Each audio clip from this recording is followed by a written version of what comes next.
Salut, chers frères et sœurs en Christ. Je salue tous ceux-là qui nous suivent et qui nous écoutent de toutes parts au travers de nos enseignements que nous envoyons. Que le Seigneur vous bénisse et que le Seigneur continue par faire de grandes choses dans vos vies au nom de Jésus. Si vous avez le pasteur Augustin Pau, et je veux partager avec vous sur un petit sujet qui va vraiment nous pousser à comprendre beaucoup de secrets encore. Ce matin, je voudrais partager avec vous sur le sujet intitulé « Le feu de la souffrance » ou « La souffrance, un feu ». Le feu de la souffrance ou la souffrance, un feu. Il y a beaucoup de choses que nous pouvons parler au sujet de la souffrance. J'aimerais que nous puissions lire un peu la parole dans le livre de Marc. Marc chapitre 9.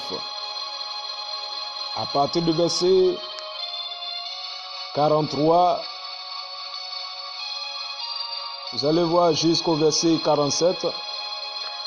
Le Seigneur ne faisait que s'adresser à tous ceux-là qui vont faire que les membres que Dieu a formés sur le corps peuvent pousser d'autres à tomber et à rejoindre le feu de la souffrance. Vous savez, il dit, si ta main te fait tomber dans le péché, coupe-la. En effet, pour toi, il vaut mieux entrer dans la vie, dans la vraie vie, avec une seule main. C'est mieux que de garder tes deux mains et d'aller dans le lieu de la souffrance, là où la souffrance brûle toujours comme un feu. Vous voyez, à cet endroit, nous voyons que il y a beaucoup de personnes à cause de leurs mains, les mains que l'Éternel les a formées, les a créées avec. Cela va les pousser à tomber dans les péchés. Beaucoup de personnes utilisent les mains pour pécher, d'autres utilisent les mains pour faire du mal, d'autres utilisent les mains pour tuer, d'autres utilisent les mains pour faire beaucoup de choses, pour toucher à l'idolâtrie, pour toucher à ce qui est interdit. Tout cela va conduire beaucoup de personnes dans le lieu de la souffrance. Et il dit que ce lieu-là, ça brûle, c'est où la souffrance brûle comme le feu. La souffrance brûle toujours comme un feu. Et il y a beaucoup de personnes qui iront là-bas à cause de leurs mains que Dieu a créées et a associées à leur corps. Et il ne s'arrête pas seulement au niveau des mains, il parle aussi des pieds. Parce qu'il dit, si ton pied te fait tomber dans le péché, coupe-le. Pour toi, il vaut mieux entrer dans la vraie vie avec un seul pied. C'est mieux que de garder les deux pieds et d'être jeté dans le lieu de la souffrance. Vous voyez? D'autres, c'est les pieds. Ils utilisent les pieds pour sortir, pour aller dans des lieux qu'ils ne doivent pas aller. Ils utilisent les pieds pour se déplacer, pour faire beaucoup de choses, pour courir dans des chemins tortueux, des chemins qui mènent en enfer, les chemins de péché. Ils utilisent les pieds pour se déplacer, pour aller faire le mal. Vous voyez? Ils utilisent les pieds pour pouvoir faire beaucoup de choses que nous connaissons. Je veux interpeller tous ceux-là de faire beaucoup attention parce que le lieu de la souffrance, c'est un lieu vraiment qui n'est pas souhaitable. Qui n'est pas souhaitable pour quelqu'un. La souffrance brûle comme un feu toujours. Et je crois que personne ne voudra aller là-bas. S'il a la connaissance de cette vérité. Alléluia. N'utilise plus tes pieds pour aller dans des zones, dans des lieux de péché, pour pouvoir commettre des péchés. Non. Alléluia. Si ton œil te fait tomber dans le péché, alléluia, arrache-le. Vous voyez, les yeux des hommes vont les pousser, les yeux des femmes, des yeux des jeunes vont les pousser à tomber dans le péché. Parce que tout ce que tes yeux voient, tu veux, tu cours après cela. Ce n'est pas tout ce qui brille qui est de l'or. Le diable sait comment faire pour séduire. Et au travers des yeux, il arrive à atteindre beaucoup de personnes. Nous devons faire beaucoup attention. Que les yeux, ces yeux que le Seigneur nous a donnés, nous a créés, ne puissent pas nous pousser à tomber dans les péchés et se retrouver un jour dans le lieu de la souffrance. Non. Nous devons faire tout possible pour s'échapper de ce genre de choses. Et je vais m'arrêter sur le verset 48 au verset 49, où le Seigneur dit: là, les vers ne meurent pas et la souffrance brûle toujours comme un feu. Tout le monde passera par le feu de la souffrance. Écoutez, tout le monde doit passer par le feu de la souffrance. Et si il est en train de parler ainsi, c'est parce que la vie que nous allons traverser sur cette terre, les situations que nous allons traverser sur cette terre, cela va pousser des gens à pouvoir se lamenter, à pouvoir avoir des soucis en disant la vie est dure, la situation est difficile. Vraiment, qui peut supporter tout cela? Pourquoi c'est ainsi? À se poser beaucoup de questions. C'est pour cela, quand nous parlons de la souffrance c'est quoi? La souffrance est encore un feu.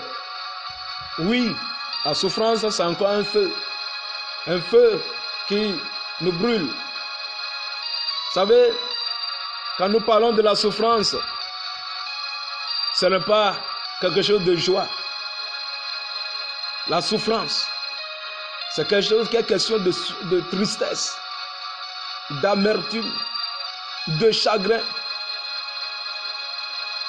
où nous vivons. Et cette vie ne nous donne pas la joie. C'est une vie de pleurs, de gémissements. Bien-aimés, le Seigneur ne veut pas que nous puissions vivre dans cette vie-là et un jour se retrouver encore en enfer, le lieu de la souffrance.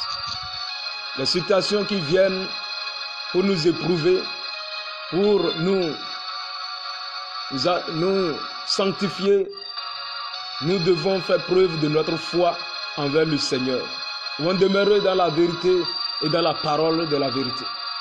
Fuyons le péché, car c'est le péché qui nous pousse dans de telles souffrances atroces et qui va nous amener dans le lieu de la souffrance pour toujours.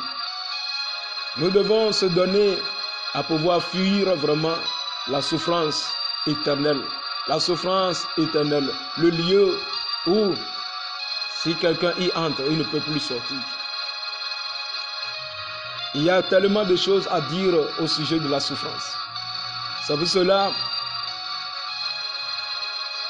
j'ai dit, je vais donner de courts enseignements et par la suite nous allons continuer encore ce sujet-là, ce thème-là et bien développer les choses. Par la grâce de Dieu, le Seigneur nous viendra au secours. Et tous ceux-là qui sont en train de traverser des situations difficiles, compliquées, et cela leur donne vraiment des douleurs au cœur. Ils souffrent. Ils souffrent en eux-mêmes. Ils souffrent dans le cœur. Ils souffrent dans le corps. Peut-être des situations de maladie les amènent à souffrir tellement.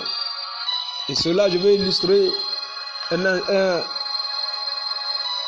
exemple dans la Bible tiré de Marc chapitre 5, le verset 25, où la parole de Dieu dit, où il y avait une femme atteinte d'une perte de sang depuis 12 ans.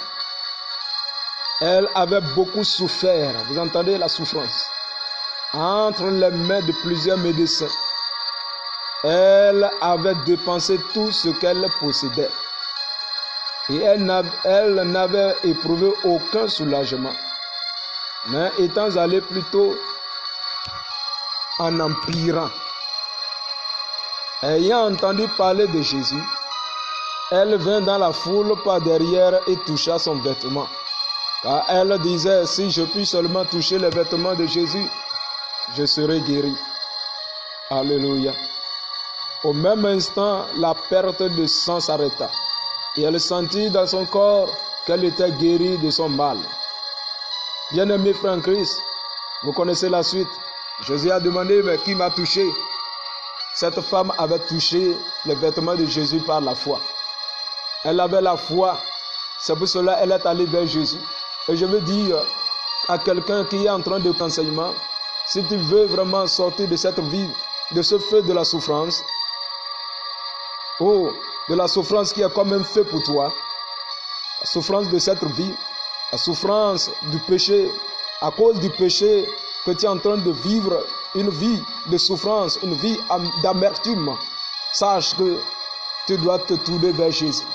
Donc c'est les maladies qui le font vivre une vie de souffrance. C'est comme la maladie est un feu pour eux.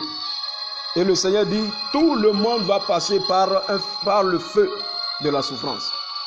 Pourquoi le Seigneur dit, il y a des situations que tout le monde va passer.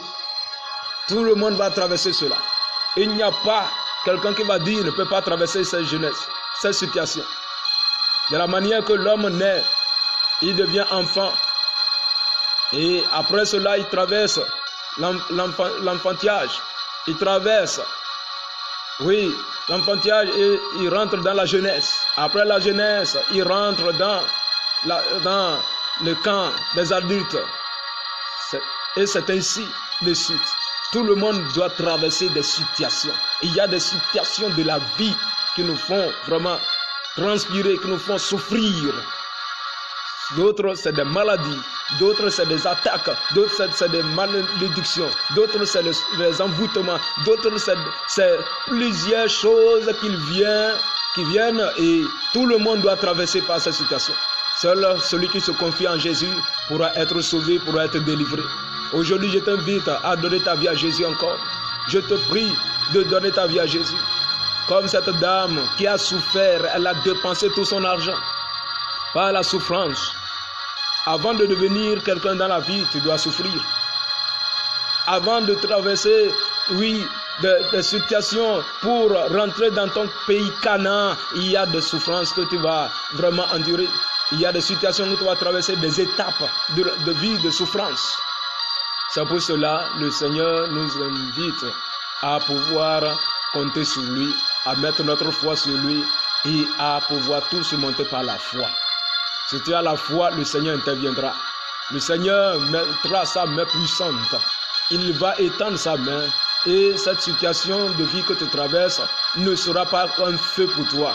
Ne sera pas comme un feu te brûlant et t'empêchant d'être en paix, d'être dans la joie, d'être dans le bonheur. Au nom de Jésus-Christ, il y a des situations que c'est l'ennemi qui déclenche cela pour pouvoir te voir vivre une vie de l'enfer, un enfer sur cette terre. Mais Jésus est là pour briser ces jougs, pour briser ces liens, pour briser ces attaques au nom de Jésus-Christ. Alléluia.